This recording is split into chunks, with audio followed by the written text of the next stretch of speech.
Nowadays, when people find out that I've been, visiting some of the largest COVID hotspots in Singapore, from migrant worker dorms and quarantine facilities, to brothels, I think a very common initial response that I get is initially shock and then confusion with a slight tinge of fear.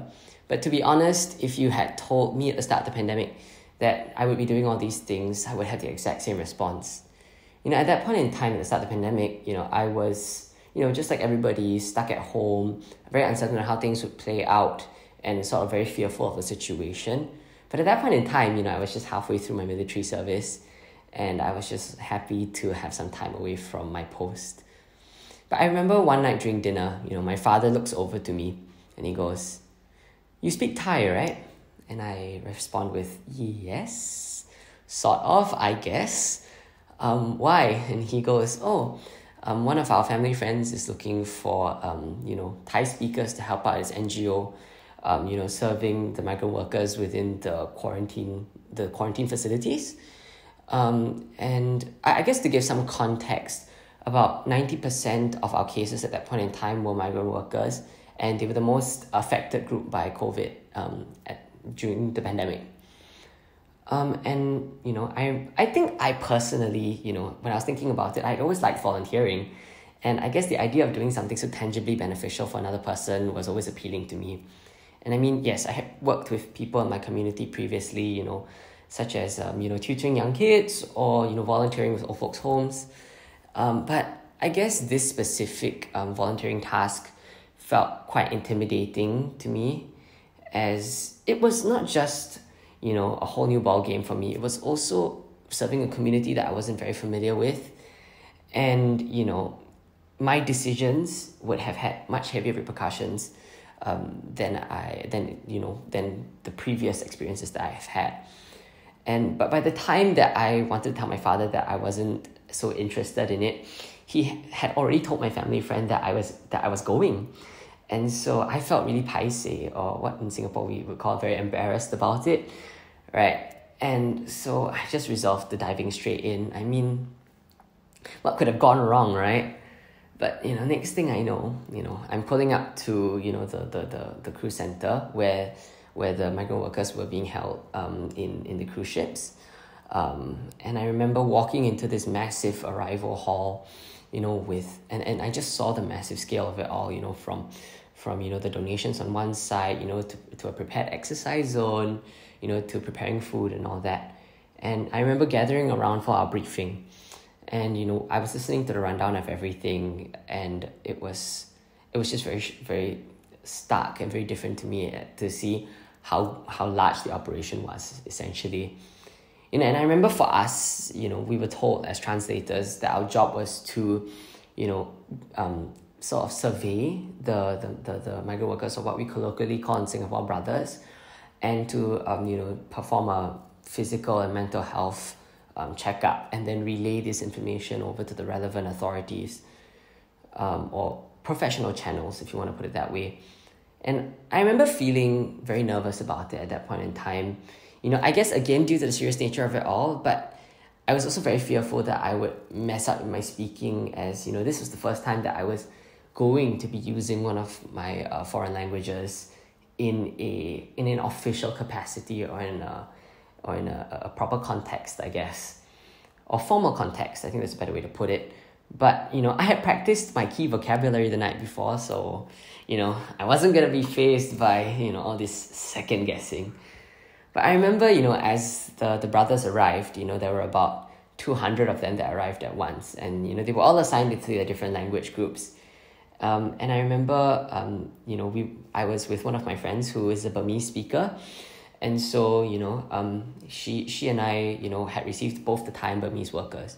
And she had given the rundown to them in English, and then she gave it to them in Burmese.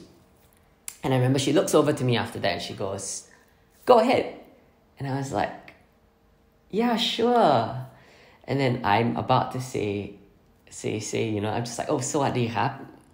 And then I blur out. I'm gone, right? And, I just remember feeling this sudden anxiety, sort of creep over me. And so I just sort of tell her, oh, don't worry about it. I can give it to them individually. Anyway, there's not that many of them. And so I remember I quickly ran back to the back, to grab my guideline sheet.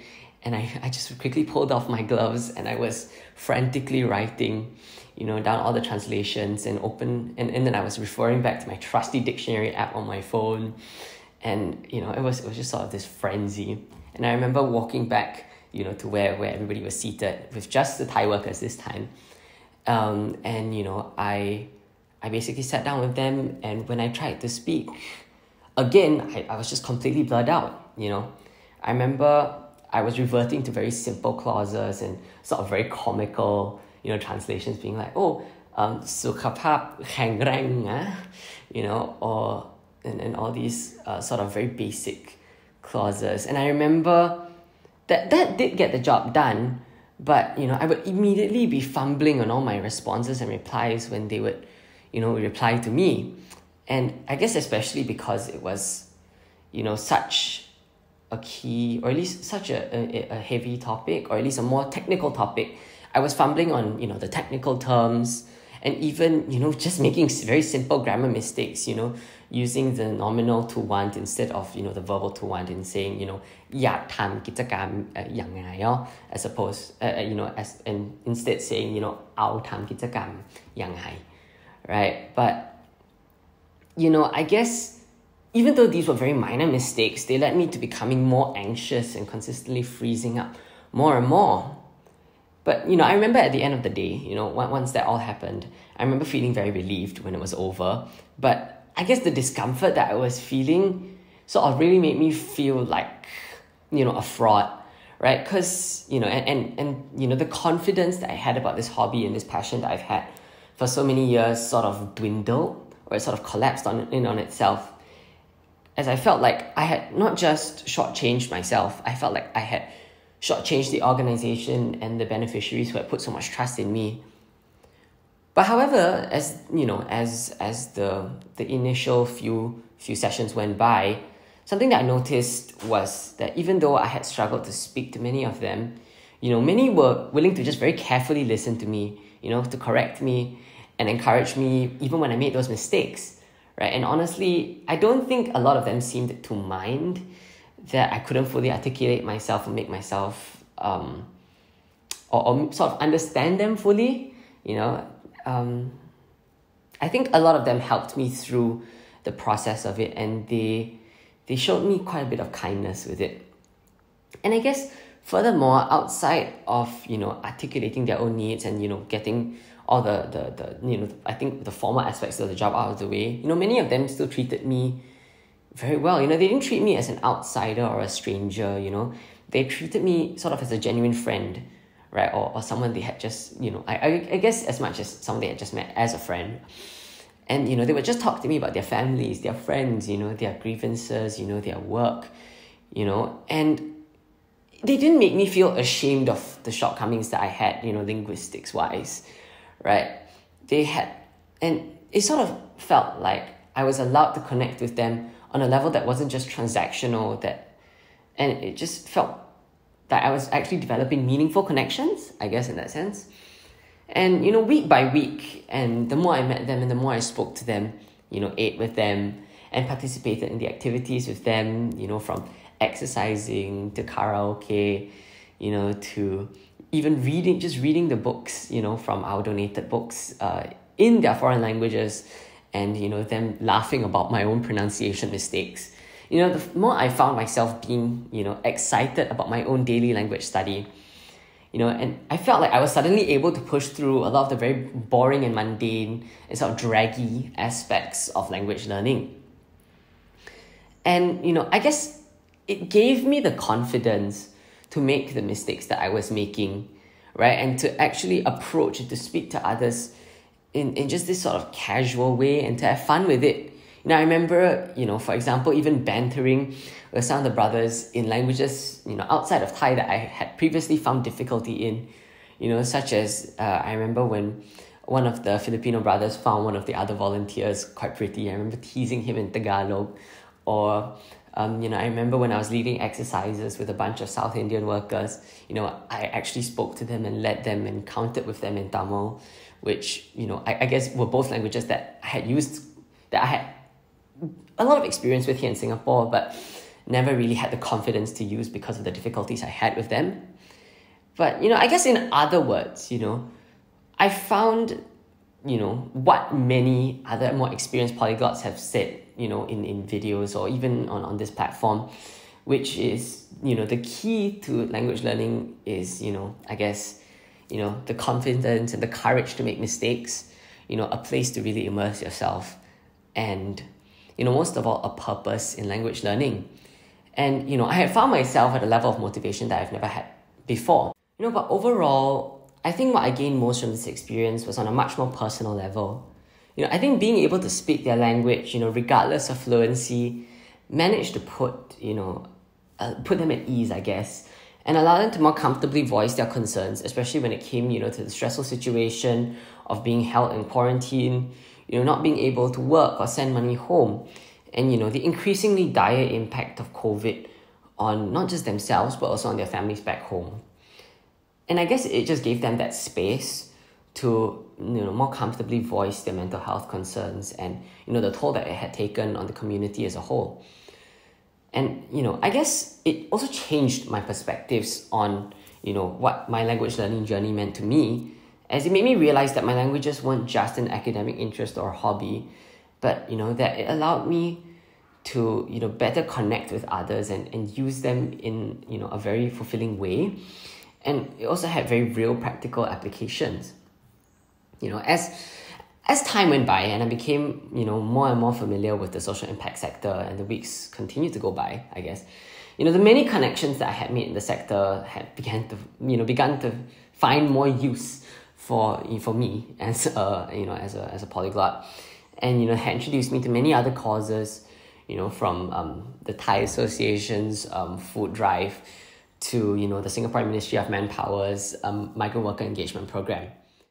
However, as it turns out, the social sector within the social sector, migrant workers were just but one facet of it, and that there were many other facets that required translation or this kind of language work. A few months into my time on the cruise ships, another friend approached me about Project X, which is another NGO that works to protect and destigmatize while providing medical and legal counsel to sex workers here.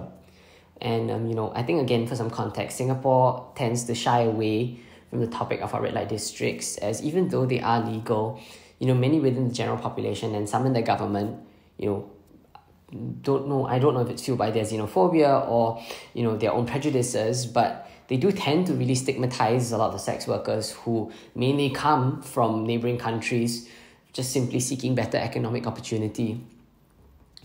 And, as I began to serve and work in Project X, something that I've noticed is that even when intervention is needed by their own home countries, such as in cases of abuse, rape, or when other criminal prosecution is required, many foreign missions do tend to ignore their own people, and, possibly because they're seen as shameful to their nationality or their nation, I guess. And, even sometimes, they even reject their requests for, defenders or repatriation, right? And as such, I think, especially in a world where, they're constantly being beat down and looked down upon from many different sides, I think having somebody who, can speak their language and is there to fight for their rights and their safety is absolutely crucial. And I think very similarly to, my experience with the brothers, being able to speak, the languages of the ladies, from Mandarin to Thai, and even, even Vietnamese, which I had, mind you, learned on the job, and as such it was at a very basic level. I found that regardless of the level, right, of my language, it always managed to foster a better sense of trust, and allowed us to talk about more sensitive topics, which was especially crucial here, as due to the sensitive nature of their work and the circumstances that they're under. And I guess looking back on these experiences as a whole, I feel that in every circumstance, where there are transnational beneficiaries actors or stakeholders involved, having polyglots, or at least having translation and interpretation skills, is always important. And I feel that, we as polyglots are able to fill it, without, excessive training. And, don't get me wrong, we might not have, the professional qualifications or, have the professional training, but, at least we are still able, or at least we can try and be able to contribute, and have a positive impact on the society and, the community as a whole, regardless of how big or how small it is. And I feel that, for us, it's especially important for NGOs or non-governmental organizations, as, while many corporations and governments can afford to pay for professional translation skills, NGOs and, the many that they represent most of the time don't have that financial capability. And again, I understand that, I'm not asking everybody to, immediately drop everything and work in the social sector, but, and yeah, it doesn't pay the most, but, it doesn't need to be a full-time career. And, many of the people that I have met within, these NGOs or, these organizations, many of them manage to marry their full-time jobs or, with this, with benefiting other people, or with this kind of social work. For example, people who start social enterprises, who manage to, open businesses basically, where they employ, whichever disadvantaged group that they're targeting. And, they are able to then, feed themselves as well as feed the families of the people that, they are there to benefit. And, even in the case of, the migrant worker NGO HealthServe, right, where, they have doctors who come down after hours to open up a free clinic or a highly subsidized clinic for migrant workers to come in and have their health checkups regularly. Or, in the case of Project X, which has pro bono lawyers who help to represent the sex workers, when, like I said earlier, they can't be afforded, public defenders or lawyers. And, I think as a whole, within the social sector, I'm not saying that it's easy. Or by no means is it an easy job. But, I feel that if it was easy, would we really be learning the languages that we learn? Right? And I think, moving on, in line with this year's theme of, COVID's impact on language at work, I feel that it's created not just, this opportunity, I guess, if you want to put it in that sort of way, but it's created this need, on a global scale for polyglots to be working within the social impact sector. The pandemic has been a very stressful and difficult experience for everybody, regardless of, their own background or situations, right? But something that it has done is expose many of the existing inequalities or, that have existed all over the world and have existed for a long time. And it tends to exacerbate, many of the struggles that they've already had to face. For people, even for people with privilege like me, the pandemic has been, very challenging on an economic and financial stability front. And so, imagine how that has impacted many of the people who are less privileged and have already been struggling, without the need for this, impact, I guess, of COVID. And moreover, I guess this is, COVID has also been very difficult on a political and community level, as, many of these financial difficulties have caused, the destabilization of many regions, and the resultant displacement of many people. Anyone watching the news recently has seen, the troubling, headlines from places like Afghanistan, Venezuela, Palestine, etc., etc. And, now don't get me wrong, the forcible displacement of people has existed and has been an issue that has been plaguing people for a very long time. But, as of recent, its scale has continued to increase and it's become even larger, which we can see in this report that was released by Al Jazeera earlier this year, which shows the increasing flows of displaced people only up till 2020, mind you, not even considering, all the atrocities and difficulties that 2021 has brought. Moving to a different country is difficult for everyone, let alone for people who migrate for better economic opportunity or displaced people who don't even have the financial means to ease this transition, I guess. And, as a result, many of them are placed at, a greater disadvantage or, are placed at a higher risk of being negatively impacted by unforeseen circumstances, as opposed to people who are from that area or immigrants of greater economic means. I guess off the top of my head, there are some examples like, in New York City, where many of the casualties of the recent flooding were, people of color or immigrants who were living in informal housing as they didn't have the ability to afford to live in New York City but needed to work there. Or, in another example would be in Thailand, where many of the Myanmar refugees that have been coming in over the years, and especially now because of the recent military coup, who basically are living in Thailand with little to no formal recognition and thus don't have, that same educational or career opportunities that, many other people in Thailand have. And I guess in many of these cases, having somebody, from the country that these people can more deeply relate to, in the sense of, being able to speak their language can really make a whole world of difference to them. And, there are plenty of organizations that, be it governmental or non-governmental, which are working and trying to, alleviate these situations and, bridge this inequality. And, thus, I feel that the need and the opportunities for polyglots to work in this area is increasing, clear, and pressing.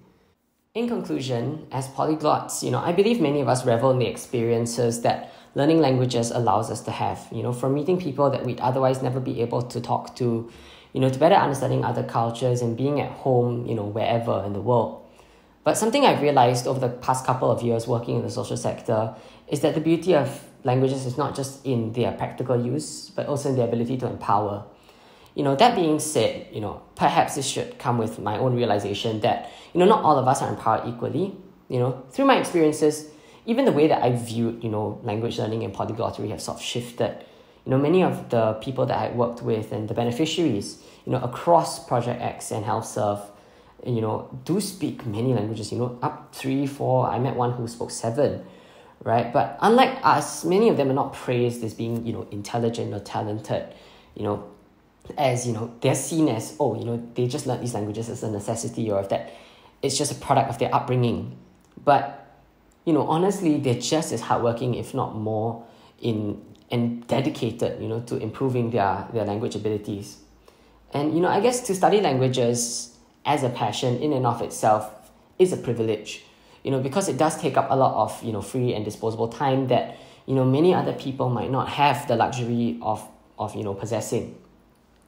And, as COVID is influencing the world today, what we're seeing is an increasing need in almost every humanitarian aspect, and this has to be shouldered by people with, important and relevant skills, in order to be able to, lift each other up in the community, regardless of each individual situation. And, over my past couple of years, right, my interest in languages, the extenuating circumstances of the pandemic, and, this hobby that I've never really thought much of have allowed me to see how greatly I can positively impact others and how greatly I can serve others in that sense, which has in turn led to my own growth in, my own worldviews, perspectives, and my ideas about, what I want to do in the future as a young person. And I hope that, and, again, though I am young, I hope that, my experiences have shown that the social sector, is not as intimidating as it seems, and, that it encourages everybody to see for yourselves, how we can best utilize, our passions, our skills, our interests to, do a real tangible and insurmountable good, in whatever capacity that we can. And so thank you so much for listening to my presentation. Really, thank you.